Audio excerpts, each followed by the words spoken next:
In this video, we'll be learning about the distance of a point from a plane.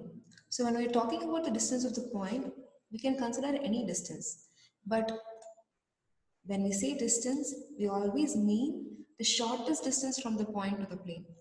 The shortest distance here is going to be the perpendicular distance from the point to the plane. So let us consider the point A, and let's say the point A is having a position vector B. Okay. So this is the point A, and the point A is having the position vector B. And let us consider the plane.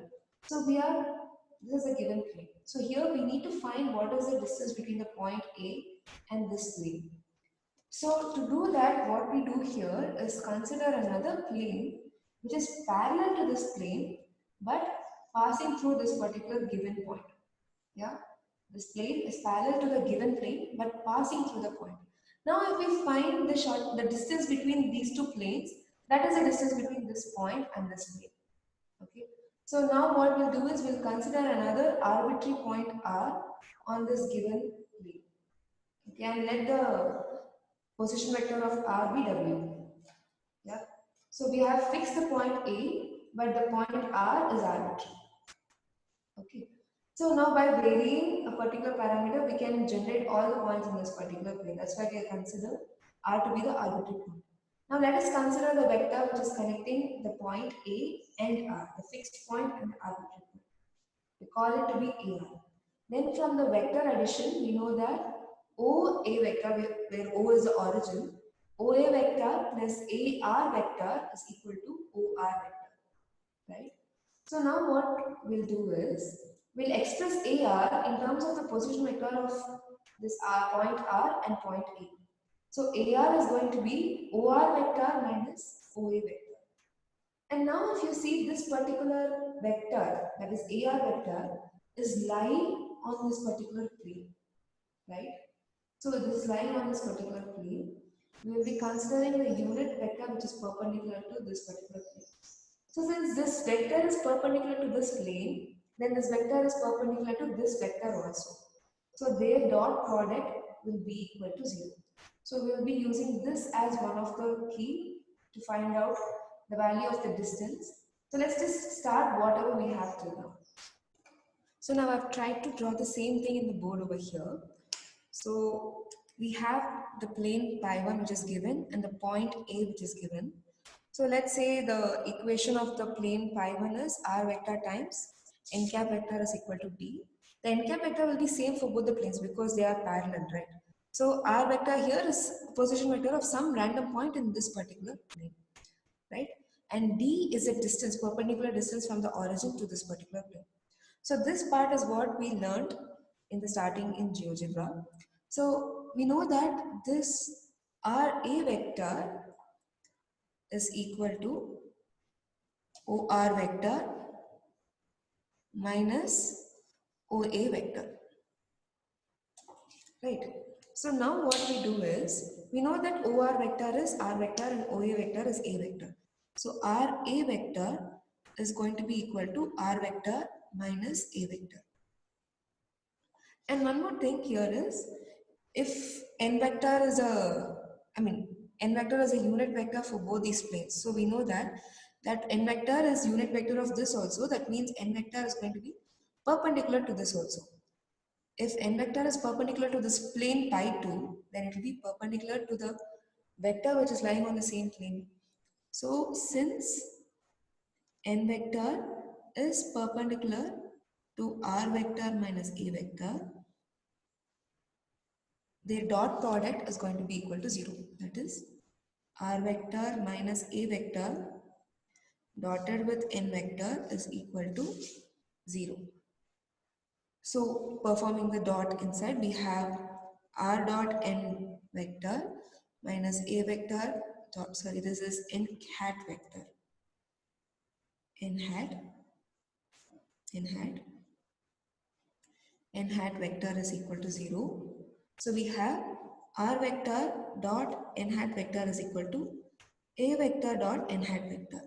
But look, for every plane, this is going to be the equation of the plane, right? So if this is the equation of this r vector is some arbitrary point in the plane pi 2. So that means this is going to be the vector form for the equation of this particular plane. But my right hand side is going to imply the distance from the origin. That means this is going to be the perpendicular distance of the plane pi 2 from the origin. Right, from comparing the actual vector form of the equation, we can see that this a vector dot n vector, let's take the modulus because we want the distance to be positive. This is the perpendicular distance from origin to the plane in which the given point is considered, that is pi 2. So we just saw the original plane which was given.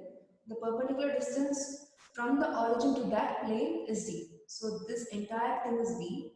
And we just now derived that the perpendicular distance from the origin to the plane in which a is considered is a vector dot n hat vector. So what is the distance between this plane and this plane going to be? So it's going to be the entire distance from origin to this plane minus the distance from the origin to this plane. That is d minus a vector dot n hat vector. So that means the perpendicular distance between this plane and this plane is going to be d minus a vector dot n hat vector. Right. So what I have done is I've just considered another point B on the first plane, that is a given plane, and that point is a foot of the perpendicular of the line drawn from A to this particular line. So that is nothing but the perpendicular distance between these two planes, that is the shortest distance. So let's call AB is going to be equal to d minus a vector dot n hat vector. Since this is the distance I want it to be positive, so we'll have AB is equal to modulus of d minus a vector dot n hat vector. But we can't always expect that we will be getting the unit vector, right? So we might get a vector which is normal but need not be unit. So in that case, the equation of the plane might be looking something like this: r vector dotted with just some random n vector, not n hat vector, that is equal to some random d. So in this case, I would like to use this particular formula. I would like to reduce this equation in terms of unit vector. So to convert this vector into a unit vector, since this is already a normal vector, to convert it into a unit vector, we just have to divide it by the modulus of this particular vector. So if we are dividing it by modulus of n vector this side, we have to divide it the other side also. So we are going to have it as r vector times n hat vector modulus of n vector, that is equal to d by modulus of n vector. Substituting this value over here, we have AB is equal to d by, so in place of d, we have d by n vector minus, in place of n hat vector, we have this a vector dot n vector upon magnitude of n, or we could just simply write it as d minus a vector dot n vector the whole upon magnitude of n vector. So the main thing you have to see is here this is a unit vector which is perpendicular to the plane. If you are not given with a unit vector which is perpendicular to the plane, if you're just given with a vector which is perpendicular but not a unit vector, you could use this particular form.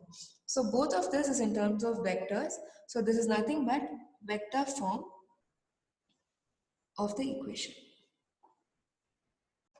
Now let us look at a special case where the point is not there somewhere in the space, it's there in the origin itself.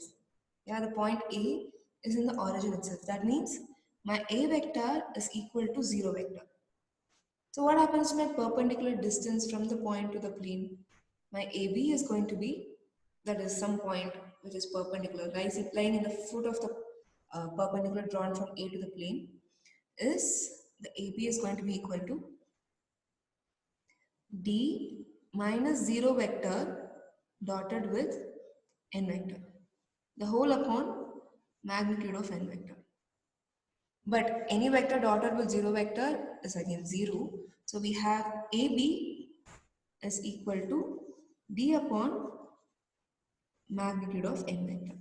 So this is the perpendicular distance from the origin to the plane.